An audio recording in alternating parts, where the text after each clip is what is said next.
कुर्ती palazzo या सलवार, मन पसंद लो ब्लू या लाल, फैंसी कपड़ा शानदार, आके तो देखो एक बार। आओ भैया जलाराम फैशन हाउस में, अरे आओ दीदी जलाराम फैशन हाउस में। कपड़ा मिल ही जी सबके, लोग लइका लेडीज मन के, खरीदारी करबो जम के जी। शादी और बिहाव बर बढ़िया कलेक्शन पाबो, फैंसी कपड़ा ले बर आबो जी।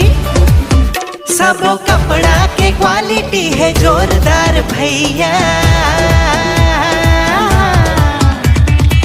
कपड़ा ले बर जी, कपड़ा ले बर जी, कपड़ा ले बर जाना है जी। जलाराम फैशन हाउस में, दुर्ग के पुल गाँव चौक में जी। जलाराम फैशन हाउस में वाजिब दाम सब ले पाना है जी। जलाराम फैशन हाउस में जाना है